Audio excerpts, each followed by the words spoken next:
हाँ जी। ये बोले रविंदर शर्मा नंगल चौधरी से, इनकी कावड़ गुड़गावा में सेक्टर 31 सीएनजी पंप के पास ऑटो वाला की टक्कर लगने से खंडित हो गई थी। हम उसी टाइम इसके साथ मौके पे पहुंचे और इसको गाड़ी में बैठा करके हरिद्वार लेके आए। दूसरी कावड़ उठवा दी है भोले बाबा भोले की, और वापस गुड़गावा वहीं छोड़ देंगे जहाँ पे इसकी कावड़ खंडित हुई थी। इसकी यात्रा सफल होए और भोला बाबा और गंगा मैया का आशीर्वाद बना रहे। बोल शंकर भगवान की जय, वो गंगा मैया की जय।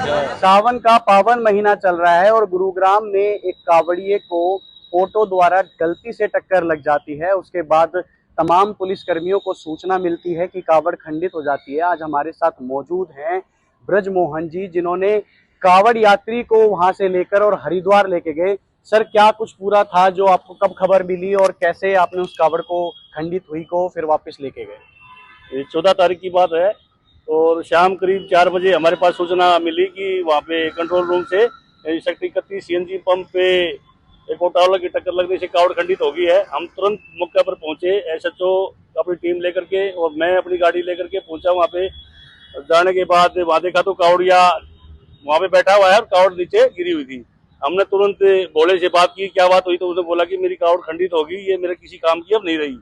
तो फिर हमने समाधान के लिए, सुलोचन के लिए एसएचओ साहब ने और मैंने उससे बात करी। उसने कहा कि मैं अपना गंगा जल दोबारा हरिद्वार से लाना चाहता हूँ, मेरी सहायता अगर हो सकती है तो आप देख लो, ये कावड़ मैं भोले पे नहीं चढ़ा सकता।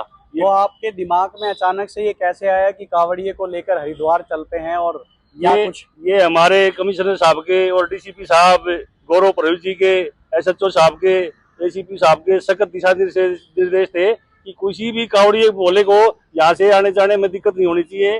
पूरी तरह ड्यूटियां अलर्ट पे थी और मेरे को ये लगा कि मतलब इसकी कावड़ को वहाँ द्वार से लेकर के इसके साथ लेके आएंगे तो ये संतुष्ट हो जाएगा और इसकी यात्रा सफल हो जाएगी। तो कैसे इतनी दूर का सफर आपने तय करने की सोची और कैसे गए आप फिर? उसके साथ में मेरी गाड़ी अपनी मेरे पास थी, मैं अपनी गाड़ी में उसको बैठाया, उसकी मिसेज थी और उसकी एक 6 साल की बेटी थी। उनको तीनों को लेकर के ना हरिद्वार उनकी सेवा करते हुए उनके साथ में वहाँ पे गए और रात में गंगा जी सो जाती है। सुबह 4 बजे ही स्नान किया, पूजा की, कावड़ वहां से उठवाई स्नान करने के बाद में और अपनी गाड़ी में बैठा करके उनको तीनों को जहाँ से कावड़ खंडित जहाँ गिरी थी वहीं पे कावड़ियों को मैंने सुरक्षित छोड़ दिया और वो अपने अब आगे अपनी मंजिल की तरफ राजी खुश होकर के न भोले बाबा वो चले गए। कैसा लगा कि आपने देखिए कहने को तो एक पुण्य का काम किया है कि कावड़ खंडित हुई, और उसके बाद आपको कैसा महसूस हुआ कि जब आपने उस भोले की मदद करी और आप मतलब जैसे मदद कर कर वापस लौटे तो उनके चेहरे पर कैसी क्या खुशी थी? वो बहुत खुश थे, लेकिन मैंने कोई मदद नहीं करी। मेरा एक ड्यूटी के दौरान मेरा फर्ज था वो मैंने पूरा किया है।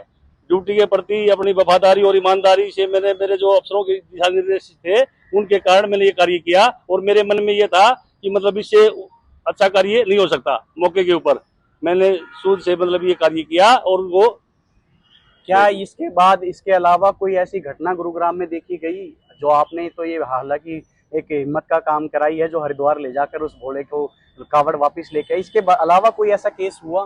कोई केस नहीं हुआ। पूरी मुस्तैदी से पूरा प्रशासन ड्यूटी पे पहले भी लगा हुआ था, अभी भी लगा हुआ है। हम दिन रात कावड़ियों के ड्यूटी पे हमारा इलाका सेक्टर 40 में पोस्टेड हूँ मैं। सिग्नेचर टावर से और झाड़सा चौक तक हमारा ये रास्ता लगता है हाईवे, जयपुर हाईवे। आप देख सकते हैं किस तरीके से गुरुग्राम का प्रशासन लगातार पहले से तैयारियां तो करते हुए आ रहा था। साथ ही अगर किसी भी जो कावड़ यात्री है उसको समस्या होती है तो गुरुग्राम पुलिस बिल्कुल सतर्क नजर आ रही है। कावड़ को अगर खंडित होती है तो हरिद्वार से भोले की कावड़ को वापस लेकर उसी रास्ते पर छोड़ा जाता है। वाकई में हरियाणा पुलिस के लिए बहादुरी का काम है और इसी तरह इस कावड़ यात्रा को सफल बनाने के लिए वो तमाम अधिकारी, वो तमाम जो कांस्टेबल, हेड कांस्टेबल, जो वो तमाम पुलिसकर्मी जुटे हुए हैं कि किस तरीके से अब की बार गुरुग्राम में कावड़ यात्रा को सफल बनाया जाए।